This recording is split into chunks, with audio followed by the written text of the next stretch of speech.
How long have you been at the agency anyway? I was just wondering. It hasn't been that terribly long, has it? No, it will be 3 years in Okay. November. So Yeah. Yeah, it doesn't sound not like too long long. at all to me now. Anyway, hey, great to have you with us this morning and take it away. And Brooke, I assume you're going to be recording it then? All Yes, right. thank you for the Good. reminder. I just hit record. All right. It's all you now, Emily. All right. Well, thanks everyone for joining this morning. I'm excited to share this work. So this is some research that I've been doing with Scott Kaiser, and then Steve Weiss, our supervisor, has been guiding us along. And so the goal here was to explore what kind of period of time is best for doing our 7Q10 calculations. So to start, there we go. So to start, I just want to introduce 7Q10s, what they are, why they matter, and how our effluent limit unit has been using them, for those of you that aren't familiar. So a 7Q10 is the lowest average discharge for 7 consecutive days with a recurrence interval of 10 years. So what does that mean? So it's a low flow value, and it's what we use to help guide our reasonable potential analysis, and with that determine limits if there's reasonable potential for a facility. And the 7Q10 is important because it can mean a big difference in cost for a permittee. So to help describe this, I'm going to present this example comparing 2 locations, Lakefield and Otsego East. So Lakefield has received salty limits, and that's because they have a low 7Q10, so their 7Q10 is 0. So there's no dilution during the low flow time in the receiving water, and then they discharge high salts. And because they receive those salt limits, they've experienced about $2.4 million in new cost. In contrast, Otsego East has not received new salt limits. And like Lakefield, they also discharge a high salt concentration, but they discharge to the Crow River, which has a much higher 7Q10 of 20. And so there's dilution there. You could interpret it as, and with that, they are not required to have a new limit, and they don't have the huge $2.4 million expense that Lakefield is receiving. So a 7Q10 is really important in the effluent limit unit, and it's important for our municipalities because it's that deciding factor between, or it can be a big driver behind whether or not a facility is going to get a new limit, and with that experience new cost. So here I'm just trying to help visualize where a 7Q10 sits. So as an example, I have the Minnesota River at Mankato. The y-axis is flow, and then the x-axis there is percent occurrence. And that intersection is where the 7Q10 is. So the Minnesota River at Mankato has a 7Q10 of 90.5. So it's sitting really low on their range of flow values. And also just note the orders of magnitude in variation of flow that this location is experiencing. All right. So now I want to explain a little bit about how we calculate a 7Q10. So to determine a 7Q10, we to date have been relying on the USGS flow gauge network heavily. So on the right there, I'm showing a map of Minnesota, and the various colored dots are showing different continuous USGS gauges. So those are sites that have several decades of flow data that we can incorporate into our 7Q10 calculations. And how we determine a 7Q10, there's 2 ways. there's the way that I'm kind of showing in the back. That's a snap of my computer screen when I had a R script up. So we've developed in our unit this R tool that will run. We can run this script and it will complete a calculation to determine a 7Q10.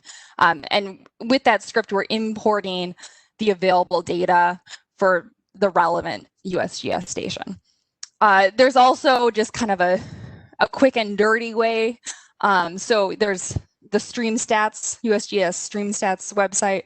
So it's kind of a GUI tool that you could access quickly and just, you grab a site on a map and then it generates your drainage basin and then your 7Q10.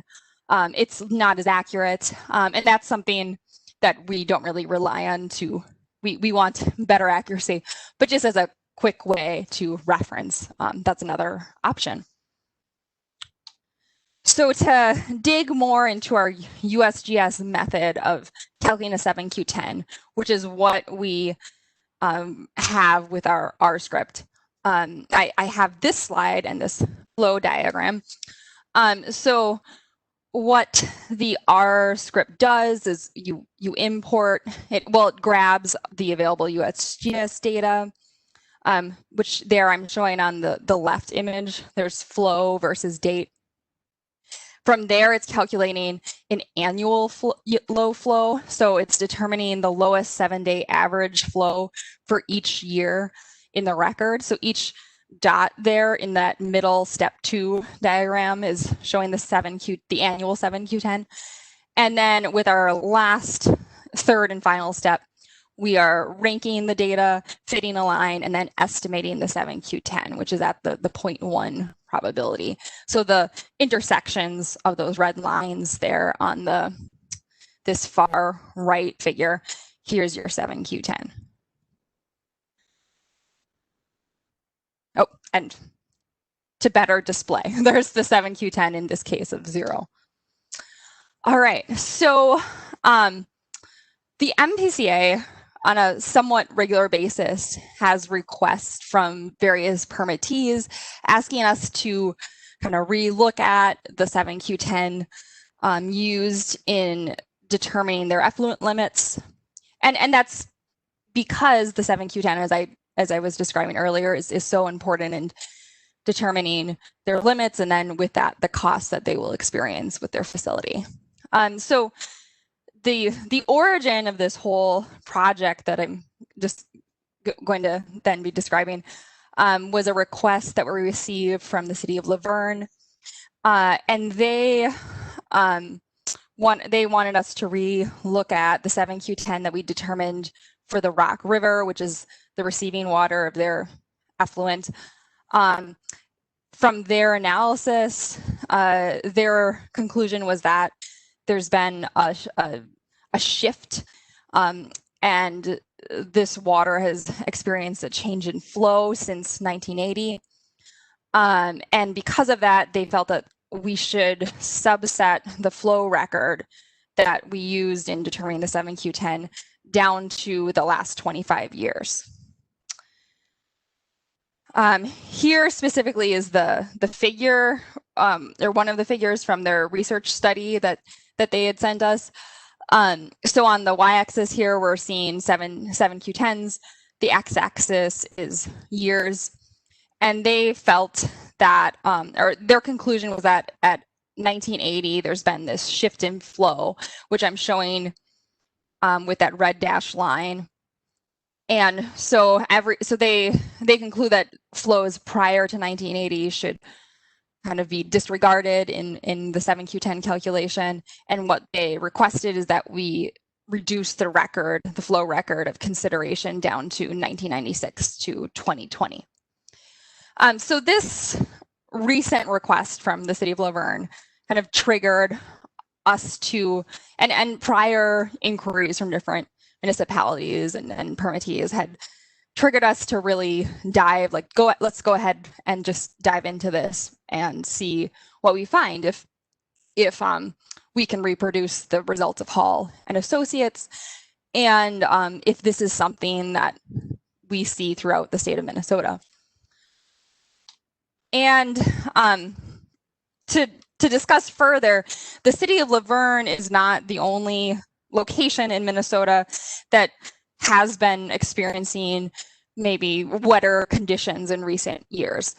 So I'm sure many of you have heard of other instances and reports of wetter conditions in the state. Another example for comparison is a lot of you might recall the flooding that took place in the city of Duluth in 2012.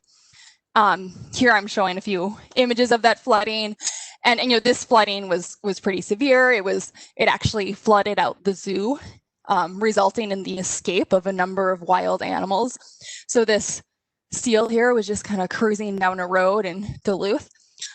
So it's not deniable that we have been seeing some wetter conditions in the state in locations. So that's more reason for us to dig into this, figure out the extent and whether this is something that we should be considering further when we are calculating our 7Q10s.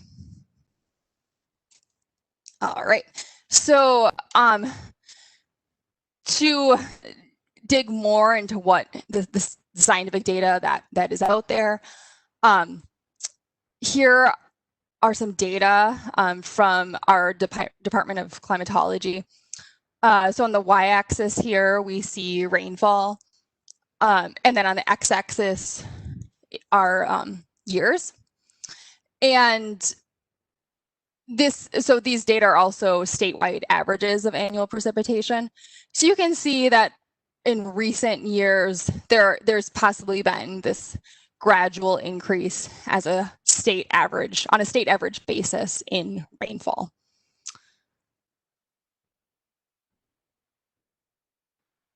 And then, so because we see this, you know, on a state average basis, this shift, you know, should we decrease our period of record that we're considering for our flow calculations? All right, so here I'm identifying our kind of 5 big questions for the research that Scott and I have been doing. The top 2 that I have shown here in navy are we tried to answer with literature reviews, and then those bottom 3 orange questions are ones that we tried to answer with specific data analyses. So to start, we wanted to take an effort and look back into the past of Minnesota's past and see, you know, what have we seen on a longer time scale back into time. Is what we're experiencing right now particularly unique? And then also consider what is the potential trajectory for trends in flow given the past. Then our next few questions were, are there any trends that are significant on a statewide basis? We then wanted to see if we could kind of essentially reproduce the results of Hall and Associates, and also do that on a wider scale in regards to, can we identify particular breakpoints in time where on a wider spatial scale there's been shifts in flow. And then one of our last goals was to explore what the impacts of subsetting a flow record would be. So for instance, with a lower flow record, are we sacrificing, are we risking increases in error for that value? So to start, I want to present our answers to those questions that entailed the literature review. So first, let's look at the past, Minnesota's climate past. So we dug into the literature and we looked at what the state has seen for climate. So on the Y scale here, I'm showing the Palmer Drought Severity Index. So this is a measure of dryness with more negative numbers, meaning drier conditions. And then on the x-axis there, I'm showing years. So for this literature study that we found in the literature, it's showing about the last century. And what we see here is that just within the last 100 years, we have multiple severe drought events. So some of these might pop out to you. So the drought of 1988, the Dust Bowl years. But in our relatively recent past, we've experienced some fairly considerable droughts.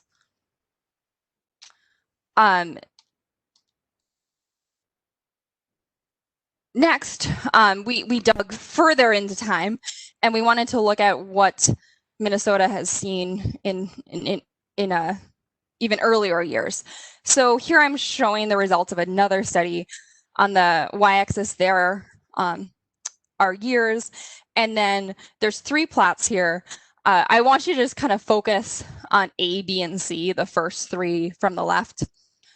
So A and B are showing patterns in temperature, and then C is showing effective moisture.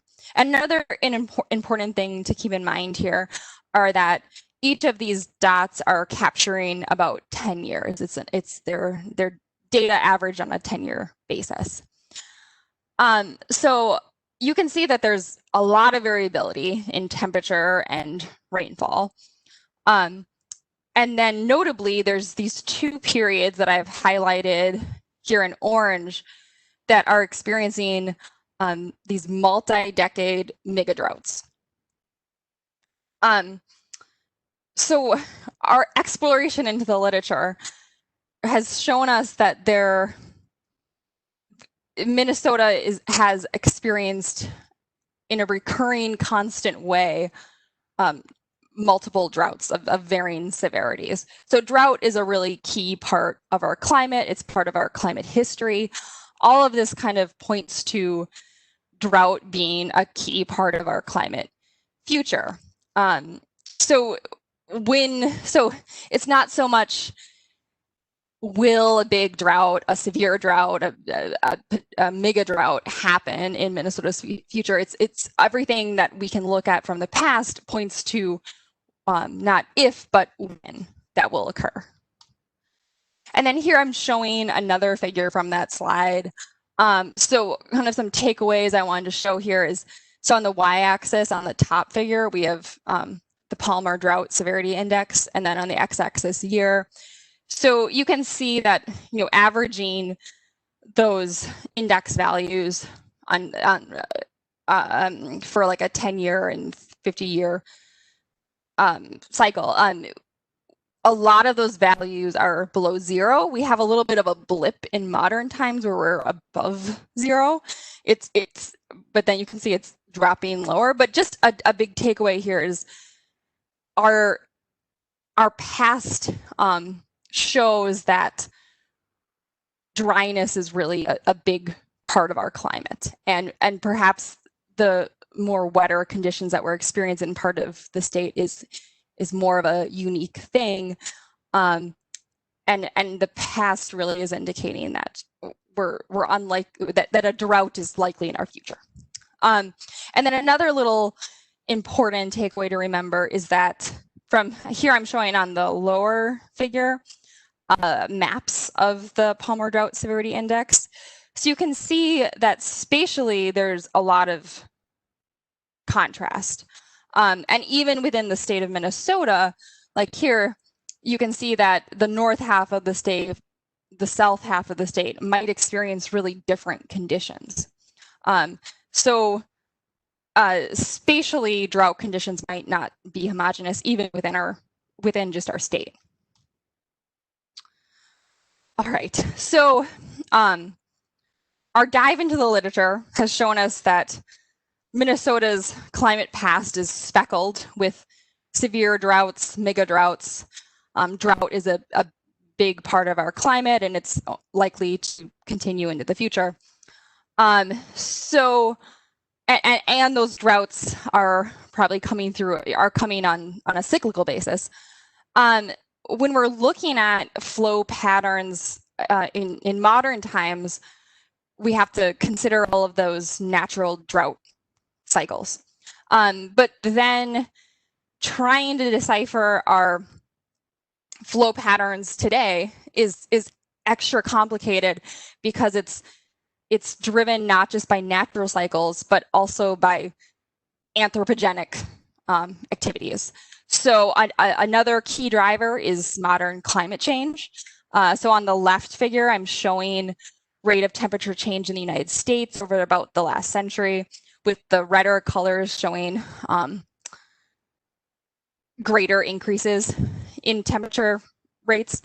So you can see that Minnesota has really been heating up, especially the northern half of Minnesota. And that dramatic change over this relatively short period of time in our recent past is undoubtedly going to influence climate components like our flow patterns. Another big driver that kind of, oh, I'm sorry about the dog.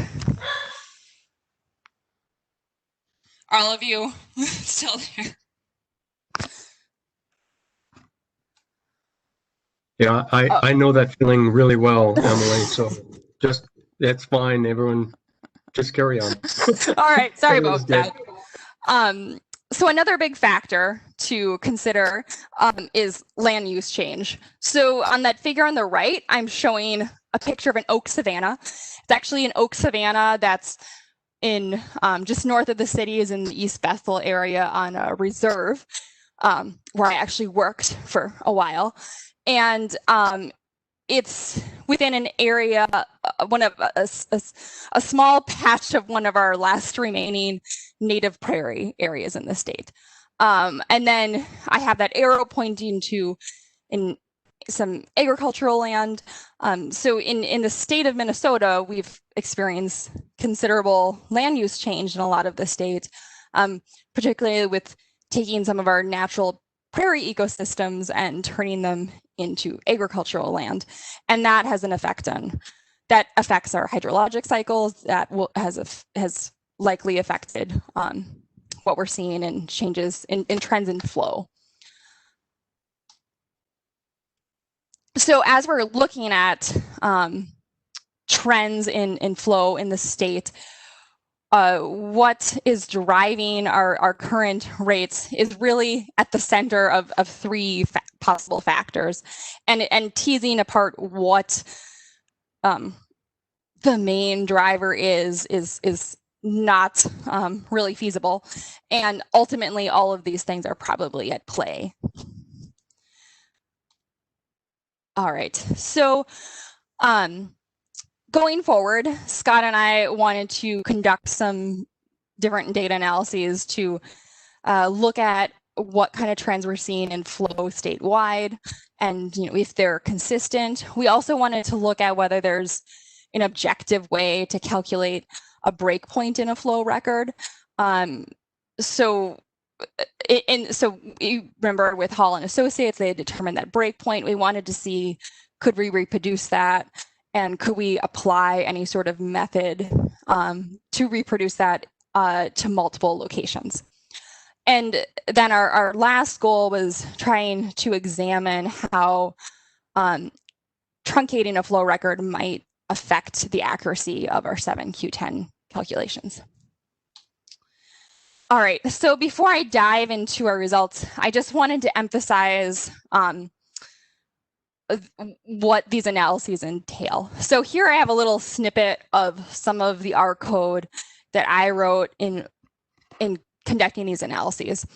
And I summed up the different lines of code that Scott and I had written to do all of these analyses, and I came up with 4,271 lines of code. And we did these analyses for only 9 USGS stations. So my big kind of takeaway here is that what we embarked on with this study was months of work and a lot of some very complicated and extensive data analyses. So just keep in mind as I go forward presenting this was a lot of time sunk into doing these analyses.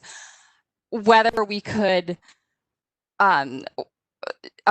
do this kind of thing with every single location is probably unlikely. Just if I'm sure you're aware that we need to complete several hundred permits a year. The extent of these analyses, you could turn it into a thesis project, a PhD project, and we can't really have each permit review be a PhD project because we just don't. That's just not realistic in regards to time. So, another goal of this study was not only to examine how we're calculating 7Q10s. And what kind of the best method is of doing that, but also we wanted to identify, the way to calculate 7Q10s that would result in capturing the most accurate 7Q10 value, minimizing variability, but also be something that's feasible for our unit to do and progress with our permit reviews. Right. So when we were doing our different statistical analyses, for all of them, we performed them for 9 USGS stations, which I'm showing here with these purple triangles. And the reason we picked the 9 stations, well, 2 reasons. One was to capture multiple ecoregions. Another was to select locations that had really sizable records. All right, so here I'm showing our first analysis. And just to keep in mind going forward, a lot of our figures have kind of a similar layout. So the y-axis here is the 7Q10, are the 7Q10 values, and the x-axis is the year.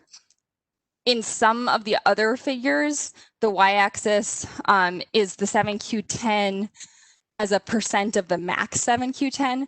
So with that, Scott or I were trying to essentially kind of normalize the 7Q10 to make it more comparable at our different sites or across our different sites. So here we're just showing 7Q10 versus time at our 9 locations. And the takeaway here is that you could maybe split these into 2 patterns. One being we see a trend in increasing 7Q10 towards modern times. So an example would be the Rock River, where it looks like the 7Q10s have been increasing more recently. Another pattern that we're seeing at these sites are, for an example, the St. Louis River, where there isn't really a trend. That things, if you plotted a regression line, it would kind of just be a flat line. So across our different locations, there's trends occurring in perhaps some places, but it's not consistent across the state.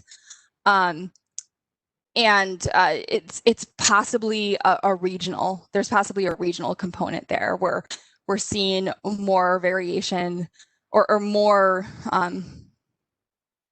of a trend in the southern portion of the state than the northern portion of the state. All right, so for our next example, and this is one where I have the 7Q10 plotted as a percent of max. We wanted to look at what kind of 7Q10 you might get if you truncated the record into different time intervals. So on the x-axis, I'm showing time intervals of 10, 20, 30, up to 60 years before present. So what I'm doing there is I'm taking the flow record and I'm reducing it down to 10 years, 20 years, and so forth. And calculating a 7Q10 for each of those different time records. And when I did this, I ran a regression analysis, and my conclusion was that about half of the sites you could perhaps argue are experiencing increases in 7Q10s. So I'm showing those with the red trend lines. And then about half of the sites, there's no trend that I felt you can conclude as significant. And when I'm looking at significance, I'm talking about p-values and r-squared values. So like the prior analysis that I showed you, there are perhaps trends in the state, but they're not, those trends are not statewide. And there with the blue line just highlighting the sites where we didn't see significance. All right, another interesting analysis that and finding that we had. So Scott had looked at possible seasonal shifts in the 7Q10. So here we're seeing a similar, well, essentially the same figure as the first one, where we have 7Q10 values versus time, but the red are showing 7Q10s that are from winter months, and the blue are from non-winter months. So you might notice, if you squint a little bit, that some of these sites, there's perhaps a shift in the season when the 7Q10 is occurring. At other sites that there's no clear, it doesn't seem like there's any sort of clear trend emerging. So as a comparison, the St. Louis River, that's a site where there isn't really a clear trend in 7Q10 overall. There also is no clear kind of trend in the season in which the 7Q10 is occurring. In contrast, the Rock River appears to be experiencing an increase in 7Q10 towards the present day. And the 7Q10 appears to be, the season during which it's occurring appears to be shifting, where we have it taking place more often in non-winter months than winter months today versus the past. So on one end, we have sites, about half the sites we looked at, no obvious change. Other sites might be a change around 1980 and also might be a shift in when, at what season the 7Q10 is taking place. All right, so here I'm flashing up that slide that I showed earlier. And Hall and Associates had looked at the Rock River, which is one of our sites that we looked at, arguing that since 1980, there's been a shift in 7Q10 flow values. And from their analysis, they felt that we should reduce the record down to 1996 to 2020. So Scott and I wanted to explore whether this was reproducible consistently, and if there was a method to reproduce this, is it something we could apply to multiple locations across the state? And what we found, or our answer is no. So Scott ran a number of change point analyses, which is a way to determine a breakpoint in a data set. And he found that depending on whichever, that the different change point analyses repeatedly did not produce consistent results. So here I'm showing the results for just one location, the Des Moines River at Jackson, Minnesota. And you can see that some of these change point analyses are not showing any breakpoint. Other ones are showing different breakpoints. So for instance, on the bottom right, this change point analysis suggest shifts at 1980, 2000, and then even 2020. Another analysis, well, two analyses suggest that shift in 1980 that Hall and Associates argued for, and another one didn't show a shift till 2020. So what we found is that trying to determine a change point analysis to use in a consistent way across different sites, it's hard to actually get consistent results, and invariably it kind of leads to a lot of subjectivity and then possibly cherry picking of the data. And then when you consider, this is one location, when we're trying to apply this across multiple locations, it would be really hard for us to say, and I don't think possible for us to say, that there's one appropriate method that we should apply. So the next part of our analyses, for our next part of our analyses, the goal was to look at if we truncate the record, the flow record, what consequences are there on the 7Q10? So for instance, are we going to ramp up the error that's around that value? So before diving into that, I just want to point out the difference between an estimate and then its opposite, which would be a count or a measure. So there's always a true 7Q10, but it's not possible for us to really know with certainty what that 7Q10 value is. There's going to be error around that value, and that error could mean big bars, big confidence intervals, or it could mean small values. So to kind of contrast that, with the Super Bowl 2020, you can have an exact number because tickets were scanned. So we can know with certainty that 62,417 people were in the stadium for Super Bowl 2020. In contrast, it's not possible we don't really know with certainty the actual number of spectators that attended the Tour de France.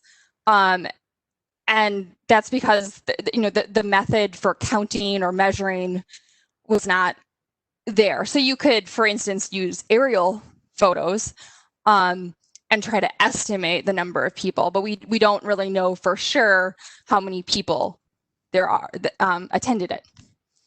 So an estimate is the actual number plus or minus an unknown number, a confidence interval.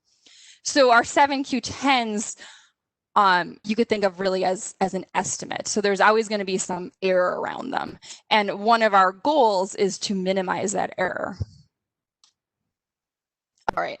So our first analysis to look at the effects of reducing the flow record for calculating 7Q10s involved taking that time interval analysis that I showed before.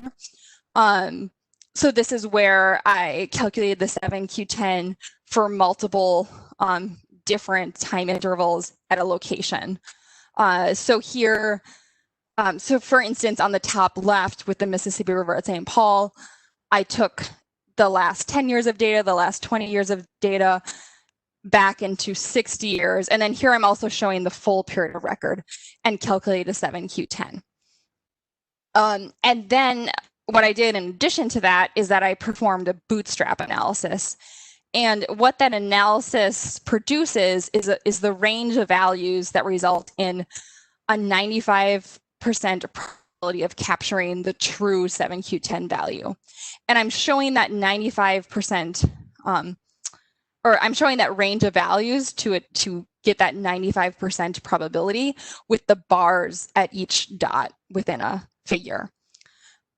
So what you notice consistently across all these locations is that as you truncate the flow record, making it smaller and smaller, your error bars are getting bigger and bigger.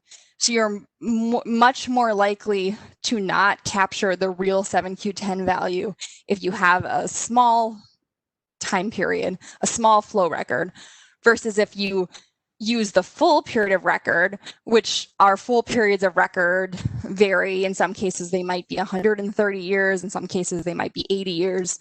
But if you use that full period of record, you typically are having, well, you are in every case are having the smallest error bars. So you are giving yourself the greatest possibility of capturing the actual 7Q10 value. All right, and then here's one of the last analyses we've done, and this was to determine. This was another means of determining what consequences might be of reducing the flow record that we use for determining our 7Q10s. So this figure is a little bit complicated. I also think that this analysis is one of the most important that we have done for this study. So what I'm showing here is the 7Q10 as percent of max on the y-axis, and on the x-axis you see the different locations. And what I did is that I calculated the 7Q10 for the 10-year records at each of those locations. So just the last 10 years of data. And that result is shown with the blue triangle. So you also notice that at almost every location, the current 7Q10 for the 10-year record is the max 7Q10. But then what I did is for 3 different drought conditions, so or 3 different drought events, 2013, 1989, and then 1937, I replaced the most recent year of data with data from that drought event. So I inserted a synthetic drought event that we've experienced within the last 100 years. And the goal here was to look at if you use a small flow record, so 10 years of data, and we do have one of the big droughts that Minnesota, is undeniably going to experience at some point in our future, given what we see throughout our climate history. How big of a sway does that have on the resulting 7Q10 value? So the orange, purple, and green triangles here are showing the 7Q10 values normalized to percent as max, resulting from inserting data from those 3 different drought events. So what we've found is that if you do have one of those severe droughts that we've seen in the last 100 years occur, and your data set is small, so only 10 years of data, that could shift your 7Q10. It could drop your 7Q10 by anywhere from 20 to 90% of the max 7Q10. So the big takeaway here is that Minnesota has a history of severe droughts that come on a cyclical basis. And whenever we have a big drought events like that, including one that even happened as recently as 2013, that could have a really big shift on your 7Q10 value if you have a small period of record, so just 10 years. So just to keep in mind, that's really important because small 7Q10 value typically means lower values for a city, and with that more expense. And so if the 7Q10 value increases, that might be beneficial to a city because they will have potentially a lot less expenses because they'll have more lenient limits. But 5 years later, at the next permit cycle, if a drought has occurred, that could really sway the 7Q10, lowering their limits, making them more stringent, and with that, ramping up their expenses for their facility. So here, a good thing to keep in mind is that a small period of record results in more dramatic sways in 7Q10 values, which can translate to more dramatic sways in limits and expenses for facilities. So a facility, whether reducing the 7Q10 calculation flow record to a smaller period down to 10 years, that could help a facility, but it also could really hurt a facility. So some takeaways from our study are that we don't see consistent flow trends across the state. We from our analyses, we did not conclude that there's a clear method to apply a change point analysis to determine breaks in a flow record. And then we found that using a longer period of record is much more likely to capture the real value. So it will entail much less error around error bars around that true 7Q10 value. And then an important takeaway is that extreme weather events like drought, which is a regular feature of our climate, can have dramatic effects, particularly on a 7Q10 calculation based on a small flow record. So from all of our analyses, one of our goals of could we kind of reproduce the results of Hall and Associates, our conclusion was no. We didn't feel like that was reproducible for us.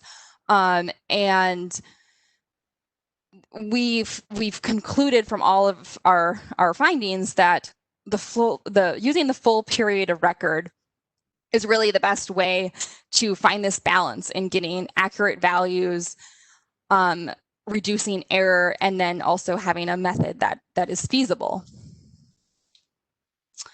And then just another kind of take-home point that I want to emphasize here at the end is if we use small flow records and we end up with this result of big sways in 7Q10 values and then sways and limits, that's not something that we can really respond to. So as an example, so our permits are on a 5-year basis. And if we have a small period of record for 2020 permit, our 2020 permit review, and we come up with a parameter limit of 100 milligrams per liter, and then in five years down the road, we review the permit again, and we use another small flow record of 10 years, and recalculate limits and come up with perhaps a bigger limit, so going from 100 milligrams per liter to 450 milligrams per liter, that could be beneficial to a facility. It might mean less cost for them, but the reality of shifting their limit from 100 up to 450, a less stringent limit, is not really likely, and that's because of anti-backsliding. So limits, because of the Clean Water Act and our anti-backsliding rules, we can't make limits less stringent than their prior ones, with some narrow exceptions. So trying to fit into one of those narrow exceptions, and that process is not an easy one, and it's very unlikely to actually happen. It would entail a lot of lawyers, a lot of money, a lot of scientific justification, and some EPA scrutiny. So this jump from the 2020 permit cycle, this hypothetical 2020 permit cycle of 100 milligram per liter limit up to a limit of 450 in the next permit cycle, it's really not likely to happen. It's a very challenging thing to actually go through. Now, if we go through another permit review 5 years later in 2030, maybe we'll have different conditions then, drier conditions. We end up at a limit with a lower 7Q10 and a lower limit of 200 milligrams per liter. That's something, going from a higher to a lower limit, that's something that is more feasible for our unit. But that also could get some backlash from the permittee. So a big takeaway here is just, if we have this short period of record, and with that big swings in 7Q10s and big swings in the limits that we determine, making those short back and forth jumps between limit cycles is not something that's really feasible, especially if we're going from a lower limit to a higher limit. And then just my last kind of takeaway message here is just to keep in mind that, shorter period of record, bigger shifts in 7Q10s inevitably we will experience a big drought. So here I have an image of the dust storm descending onto Minneapolis in 1938, and then an image from just recently, relatively recently, in 1988, with crops struggling during the drought at that time. So just a big something to keep in mind going in the future. There's a lot of natural variability. On top of that, there's climate change and other anthropogenic factors. Going forward, these factors can really shift to 7Q10, shift limits, and that's not something that will only benefit a municipality. At some point, it will also hurt a municipality. So, a good takeaway is we want to capture a 7Q10 that has minimal error, because it's overall beneficial if there's not huge swings in resulting limits. Well, resulting 7Q10s and with that resulting limits. All right, so that's what I have. So if anybody has any questions, just fire away, and thanks everyone for listening in.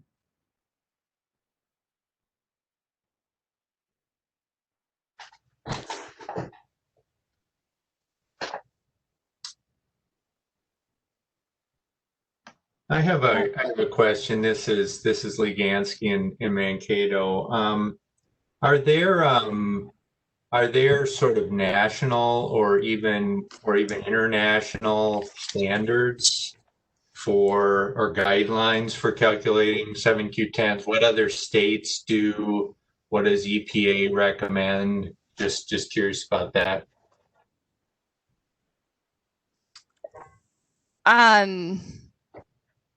I believe using the full period of record is a common thing. I'm not as familiar. Scott, maybe you have a better.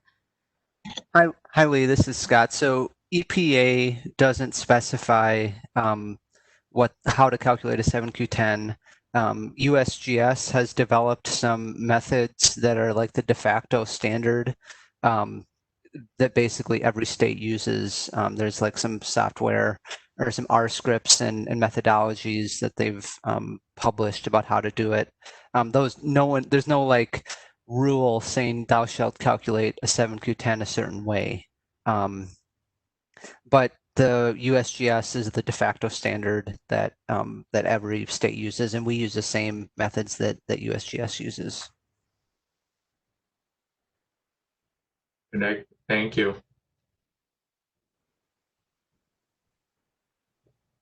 All right, if there's any other questions out there, you can ask them or you can type them into the chat. I have one quick one, and it's going to reflect my ignorance on all of this, Emily and Scott both. I wonder, looking at your presentation and the difficulties that you have in the averaging, the 10-year averaging and so forth, if one might just take the approach of throwing out the high and the low and going with that, so that would eliminate some of that huge swing in terms of the drought influence. I mean, obviously, you're trying to prevent undue contamination of water by including those dry periods, but it does seem to kind of over-influence it a bit, and I wonder if maybe there's been some thought to given just kind of throw away the high and low and go with some intervening data in between there. So can I take that one, Emily? Yeah, you can, Scott. So Mark, I would say the data point we're dealing with, this 7Q10, this drought flow, it's like you could think of it as like an outlier flow anyways. It occurs very rarely, and so we're necessarily looking for outliers because outliers matter in our analysis. This isn't. Yeah, I see. So that's what you're trying to do. You're trying to capture that. Yeah, because that's the whole point of we're trying to capture the true variability in potential low flows. Gotcha.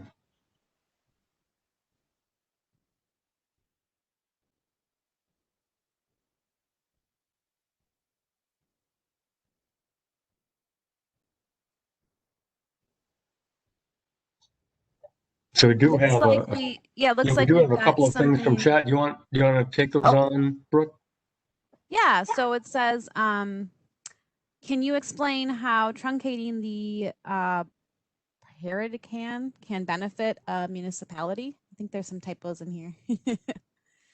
This is from Baishali. I think considering a shorter period would make low flows even lower due to the effect of climate change and land use change. Well, I think it could go in either direction, because if you look at a shorter period of record in areas like, for instance, with the Rock River, the last 10 years have generally been quite a bit wetter than what that area has experienced historically. And so it with climate change and with the drought, you could get a lower 7Q10. But it also could go the other way when we have a wetter period of time. Yeah, by Shelley, I would add, for, the Hall and Associate analysis on the Rock River, that was specifically done for the city of Laverne. And conveniently, their analysis found that the 7Q10 should be about 5 times higher in the Rock River than the MPCA calculated. And if we used the Hall and Associates 7Q10, Laverne would have no limit in their permit. They would not have to comply. They would not have to reduce any amount of salt, and therefore they would have to spend $0. So the advantage to a higher 7Q10 for a facility is that they potentially have to spend no money because they no longer have any need to control pollution.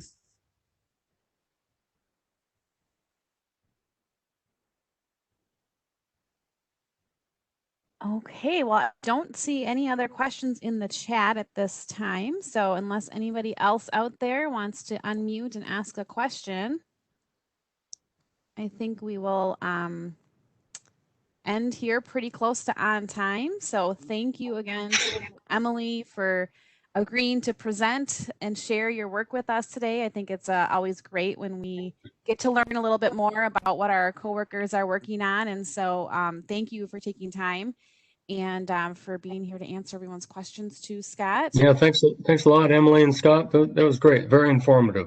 I learned a lot.